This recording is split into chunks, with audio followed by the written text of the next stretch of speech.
Ah, the old story about how the band got together trick.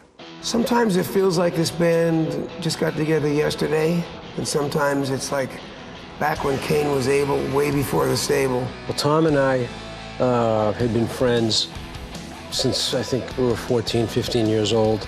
I spent every summer up in New Hampshire at Lake Sunapee at my parents' summer house. And Tom lived near there all year round, and every summer we would get together and hang out, and we both loved the same kind of music.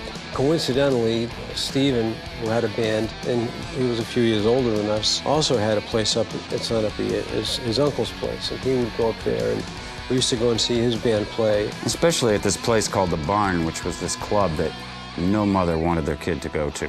He was looking for a new situation, and he had come and seen Tom and I play, and he saw that we were just like kind of go for the throat rock and roll.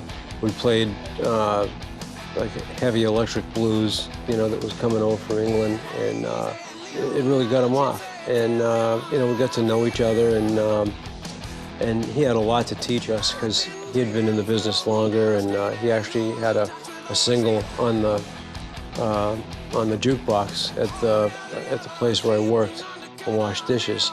And once in a while he would come in, and I remember having to clean up the mess a few times when his band would show up because, you know, Rock and Roll 101 was make mess, cause public disturbance, and behave like rock star.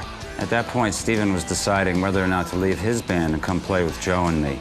And we were pretty sure he was going to, but while we were waiting, we moved down to Boston. We got an apartment, and we started looking for a place to rehearse and a drummer. Joey Kramer, who was kind of from the same area in New York that Steven was, so they kind of knew each other through high school and then playing in bands. He knew a couple of guys that were looking to start a band. These two guys turned out to be Joe and Tom. Let's form a band. Let's put on white shoes, play through big amps, and have a party. Our first gig at that point was at a high school, which was right near where I grew up, called Nipmuc. It was a high school gig. It was one of the first ones. Joe's mother and father bought the band a bus that we bought from a bunch of hippies that you could convert over from propane to gasoline. So when we ran out of money for gas, we turned it to propane. And we would go on these road trips, and Nipmuc was one of them. We played in the gym. You know, it was a high school dance, basically. It was when we realized that stuff was gelling, that it was magic, that we weren't just jamming anymore, that we learned the secret. And I'm not quite sure what that is, but we learned how to be a band and how to play together and how to make it sound heavy. Nipmuc was the first gig that we played where the name of the band, which we finally chose as Aerosmith, was on the banner, and that was the start of it. I had this dream we were gonna make it. Didn't have a Grammy, didn't have a record, didn't have anything, but if I could bring a little something home, so I went into the locker room where they let us change. We stole T-shirts from the gymnasium in that school, and to this day, Steven and I still have them. They're green T-shirts with white writing that say Nipmuc High School.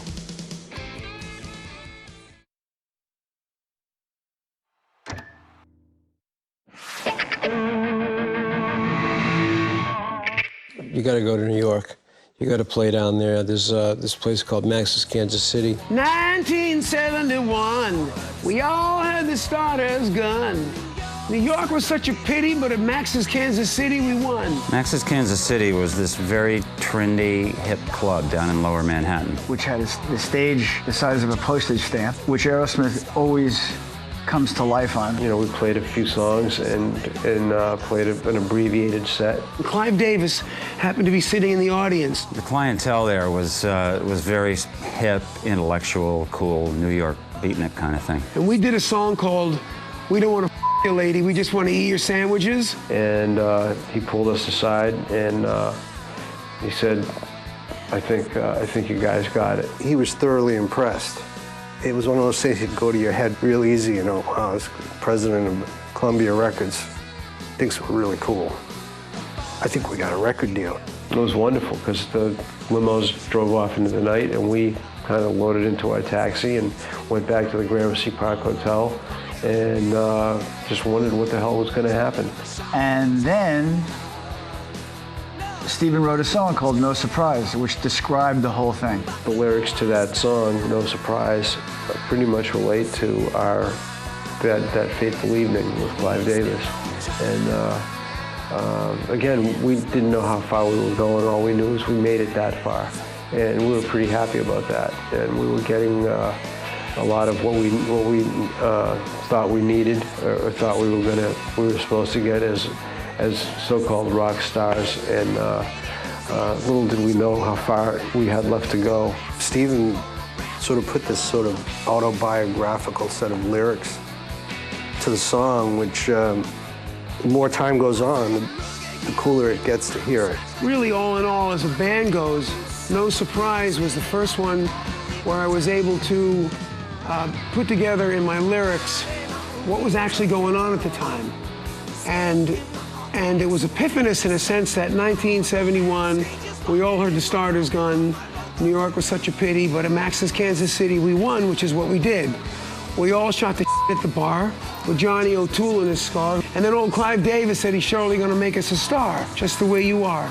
But with all our style, we could see in his eyes that we were going on trial. It was no surprise. And to this day, it's one of the most ass-kicking, and I was gonna, of course, do I wasn't down today, I wasn't listening. But what I wound up doing was answering Joe's guitar lick with 1971. And the moment that I did that, it all just fit. Real magic moment.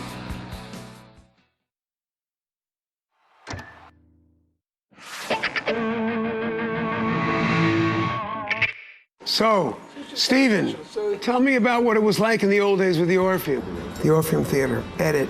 We were on the ascending path and playing huge gigs, and it was right after one of those huge stadium gigs in '79 that the band kind of flew apart. After the band had broken up, and it really didn't break up. I left, and a year later, Brad left. But Aerosmith did not break up. I mean, that's they went out still under the name Aerosmith and played gigs, and Joey, Tom, and Stephen kept it together. We were really starting to get serious about putting the band back together. And it was after a gig that we did at the Orpheum one night that we were up in the hotel room, and Joe and Brad came to visit, and we all kind of got together for the first time in like 4 or 5 years. We all went and partied for a little while and talked about how great it would be to put the band back together. The real significance of the Orpheum Theater is we played a gig there in 1984, I believe it was, with Joe and Brad coming back into the band again. It was a riot. It was, we brought living room furniture out there with lamps and everything and set the amps all up, all around it, and we just had faith that the band was playing great. There was no alternative for us. It was that we were going to make it no matter what. Well, the Orpheum Theater was one of those places when we were starting out, we would go see, you know, big acts. You know, back in the day, before you knew you made it, you would go see bands like Joe Cocker, Van Morrison in Boston. But the one place that they played, which was really kick-ass, was the Orpheum Theater. And one time we got to open up for Mata Hoople. That was just a place you wanted to get to. You know, you wanted to smell that dressing room and see it from behind the curtain, you know. I still love playing there. It's such a, it's got so much history for me and for the band.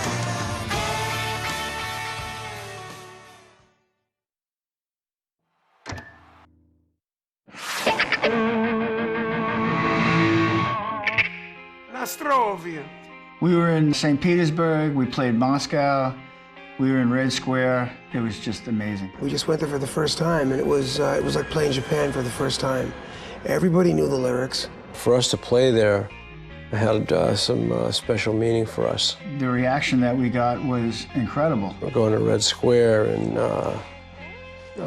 just some of the places that just you'd read about and hear about so many times when you're growing up. I remember long ago touring in Europe, and people would come up and say, why don't you play Russia? You have tons of fans there. Years and years we've heard stories. Oh, you guys are huge over there. You're huge. When are you coming? When are you coming? And we heard from people that went over there that there was a following, you know, an underground following. Which really shocked me, because I just assumed that our music was against the law there. We all had a feeling that this was all politics, and the average person probably liked our kind of music. There were all these people for all those years that were into Aerosmith. It was as if we had been there the whole time. It was obvious to me that we should have been there a little bit sooner, but we just hadn't had a chance. It was really an incredible feeling, almost like we were involved in their struggle to get rid of this horrible dictatorship. It used to be the big threat, you know.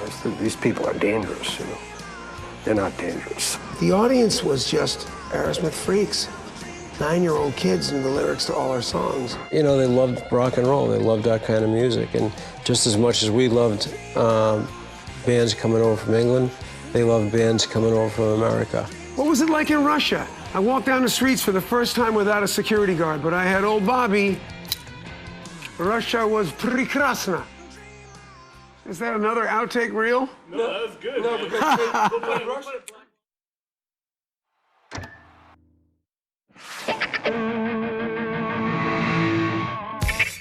Here we are, January 2001, and we're playing the halftime show in front of almost 1 billion people. It was one of those gigs that were so big, and you know, it's kind of like, you know, you've made it when. Let me just tell you, backstage, it is a zoo, and it's mayhem, and everything is just barely comes off, and you know, everything's down to the last second. Oh man, a big game at halftime is you got to get it right. You got there's no second takes. The whole thing had to be up and down in 6 minutes. Set up, playing, and tear down. We do rehearsals the day before. It's just an incredible thing that it comes off. And a bunch of stuff didn't work. You know, and you're like, whoa.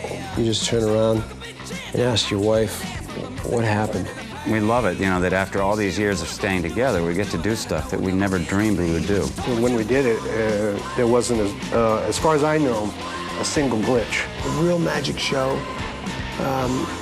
in a sense that we did walk this way, and everybody was involved. The fact that Walk This Way was chosen to be the vehicle that we were all going to play together was again, a testament to the power of that song. When we started out as musicians, music and sports did not go together. I don't know if anybody saw this or not, but at the Super Bowl halftime, Ben Stiller, Adam Sandler, and Chris Rock took us down into the basement, and we did this quick little shtick where at the end, if my lips and jowls look really big the way I'm drawn in this game, it's because Adam Sandler, one of them, grabbed my mouth and stuck their fist down it. And he had to be there.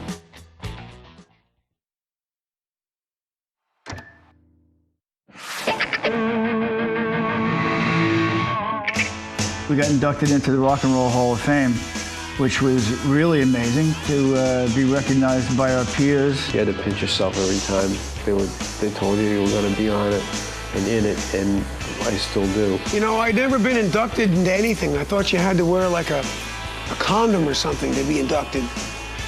But then they said it was for the Rock and Roll Hall of Fame, and I said, for what? We have never had a #1 single except for Don't Want to Kiss Your Thing, Miss a Thing. You know, here we are up on stage doing our, you know, acceptance speech thing, and there's Keith Richards. Playing in front of all these people there, it was like, I was just so in awe of, and they're sitting back in their chairs having a drink. And for some reason, it just got to me. What are we doing here? You know, we were just playing in my garage, you know, not too many years ago, and so those are the kind of things that you go, man, this is really happening. Can't believe it. And later on, we all got to get up on stage and jam, which was great. Tom and I standing there looking at each other, playing at the Rock and Roll Hall of Fame. It's pretty cool, you know, to be part of that and know that you did make an impact and you're leaving a legacy that's going to be around a long time after you're gone. And it's a really cool thing. It really is. Here we are getting inducted into the Rock and Roll Hall of Fame, doing the halftime, and then, of all things possible, winding up in Guitar Hero. I can't go anywhere and not be recognized anymore. I hate you guys.